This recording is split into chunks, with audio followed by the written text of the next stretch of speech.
దేశం మొత్తం ఎన్నికలు వచ్చినప్పుడు ఎంత పొలిటికల్ హీట్ ఉంటుందో ఈ దేశంలో ఒకేసారి 5 అసెంబ్లీలకు ఎన్నికలు జరిగినప్పుడు కూడా అంతే ఉంటుంది.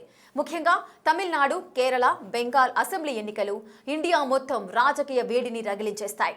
మొత్తానికి మళ్ళీ అలాంటి టైం వచ్చేసింది. 5 అసెంబ్లీల ఎన్నికలకు నగారా మోగింది. మరి ఈసారి ఎన్నికల ఫీవర్ ఎవరికి, పబ్లిక్ ఫేవర్ ఎవరికి? ఏ స్టేట్లో ఎలాంటి పొలిటికల్ బీట్ వినిపిస్తోంది? ఏ రకమైన సీన్ కనిపిస్తోంది? 5 అసెంబ్లీలు, 824 స్థానాలు, 2,20,000 పోలింగ్ బూత్లు, 17 కోట్ల మందికి పైగా ఓటర్లు. భారత్ మొత్తం ఉత్కంఠగా ఎదురు చూస్తోన్న సమయం వచ్చేసింది. 4 రాష్ట్రాలు, కేంద్రపాలిత ప్రాంతం పుదుచ్చేరి అసెంబ్లీకి ఎన్నికల నగారా మోగింది. సౌత్ లో తమిళనాడు, కేరళ, నార్త్ లో బెంగాల్, అస్సాం అసెంబ్లీలకు ఎన్నికలు జరగబోతున్నాయి. దాంతో దేశం మొత్తం ఇంట్రెస్టింగ్ పొలిటికల్ డిబేట్ మొదలయ్యింది. అదేంటంటే తమిళనాడులో డీఎంకే డబుల్ ధమాకా సాధ్యమా? కేరళలో పినరై విజయన్ హ్యాట్రిక్ కొడతారా? వెస్ట్ బెంగాల్లో మమతా బెనర్జీ వరుసగా 4వ గెలిచే అవకాశాలున్నాయా? అస్సాంలో బీజేపీ హ్యాట్రిక్ ఖాయమా? పుదుచ్చేరిలో ఈసారి ఎలాంటి సీన్ కనిపించబోతోంది అనే అంశాలపై రకరకాల అభిప్రాయాలు, వాదనలు, విశ్లేషణలు వినిపిస్తున్నాయి. మరి ఏ రాష్ట్రంలో ఎలాంటి రాజకీయ పరిస్థితులున్నాయి? ఎవరికి గెలుపు అవకాశాలున్నాయి? గత ఎన్నికల ట్రెండ్ ఎలా సాగిందనేది కూడా ఇప్పుడు చర్చకొస్తోంది. ముందుగా తమిళనాడు రాజకీయ ముఖ చిత్రాన్ని పరిశీలిస్తే అందరి చూపు డీఎంకే, టీవీకే పార్టీలపైనే ఉంది. అధికార డీఎంకే వరుసగా 2వ అధికారంలోకి వస్తుందా? విజయ్ టీవీకే పార్టీ ఏమైనా మ్యాజిక్ చేస్తుందా అనేది ఇంట్రెస్టింగ్ గా మారింది. గత 2 ఎన్నికల్లో ఏ పార్టీకి ఎన్ని సీట్లు వచ్చాయో ఓసారి పరిశీలిస్తే ఈసారి పబ్లిక్ మూడ్ ఎలా ఉండబోతోందనే దానిపై కొంత క్లారిటీ వస్తుంది. తమిళనాడు అసెంబ్లీ ఎన్నికల్లో ప్రధాన పార్టీలుగా డీఎంకే, అన్నా DMK, Congress, BJP, Vijay TVK party పోటీలో ఉన్నాయి. 2016 ఎన్నికల్లో డీఎంకే 89 స్థానాల్లో గెలవగా 2021 ఎన్నికల్లో 133 స్థానాలు గెలిచింది. కాంగ్రెస్ 2016లో 8 స్థానాల్లో విజయం సాధించగా గత ఎన్నికల్లో 18 స్థానాల్లో గెలుపు జెండా ఎగురవేసింది. ఇక అన్నా డీఎంకే 2016లో 134 సీట్లలో జయకేతనం ఎగురవేయగా గత ఎన్నికల్లో 66 స్థానాలకే పరిమితమైంది. ఇక బీజేపీ 2016 ఎన్నికల్లో ఒక్క సీట్ కూడా గెలవలేదు. గత ఎన్నికల్లో మాత్రం 4 స్థానాల్లో గెలుపు జెండా ఎగురవేసింది. ఈసారి తమిళనాడు పొలిటికల్ రేస్ లోకి టీవీకే రావడంతో ఆ పార్టీకి ఎన్ని సీట్లు వస్తాయనే దానిపై ఉత్కంఠ నెలకొంది. టీవీకే ఎన్ని స్థానాల్లో పోటీ చేస్తుంది, ఎన్ని స్థానాల్లో గెలుస్తుంది అనే దానిపై తమిళనాడుతో పాటు దేశమంతటా ఆసక్తి నెలకొంది.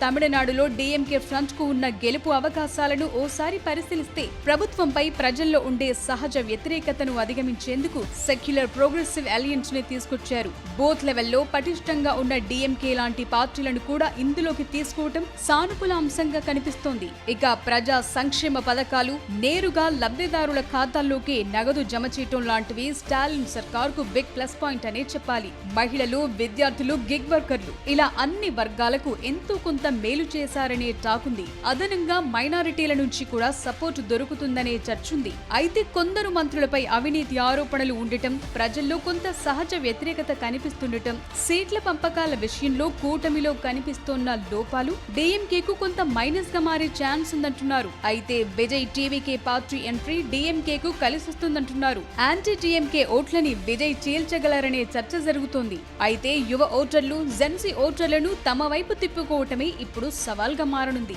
సీనియర్ నేతలపై ఈడీ విచారణ, ప్రచారంపై కొంత ఎఫెక్ట్ చూపే ఛాన్స్ ఉంది. అన్నా డీఎంకే, బీజేపీ ఫ్రంట్కున్న అతి పెద్ద బలం అమ్మ జయలలితే. ఆవిడ భౌతిక కాయం లేకపోయినా తమిళనాడు ప్రజల్లో ఆమె పేరుకు, చేసిన మంచికి ఓట్లు పడే పరిస్థితులు ఇప్పటికీ ఉన్నాయి. గ్రామీణ ప్రాంతాలు, పశ్చిమ తమిళనాడులో అన్నా డీఎంకేకు ఉన్న గట్టి పట్టు కలిసొచ్చే ఛాన్స్ ఉంది. బీజేపీతో ఉన్న పొత్తు కూడా రాజకీయంగా కొంత మేలు చేస్తుందంటున్నారు. డబుల్ ఇంజన్ సర్కార్ అనే స్లోగన్తో అన్నా డీఎంకే, బీజేపీ ప్రచారం చేస్తాయి. కేంద్ర పథకాలు అన్నా డీఎంకే గెలిస్తే కేంద్రం నుంచి అదే సహకారం లాంటివి ప్రచారాస్త్రాలుగా పనిచేస్తాయి.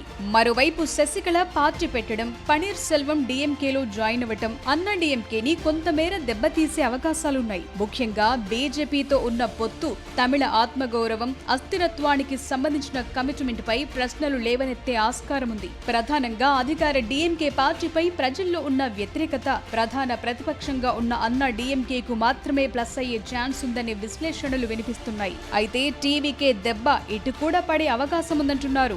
మార్పు కోరుకునే వాళ్లు, యంగ్ ఓటర్లంతా విజయ్ వైపు చూసే ఛాన్స్ ఉంది. ఇది అన్నా డీఎంకేకు మైనస్ అవుతుంది.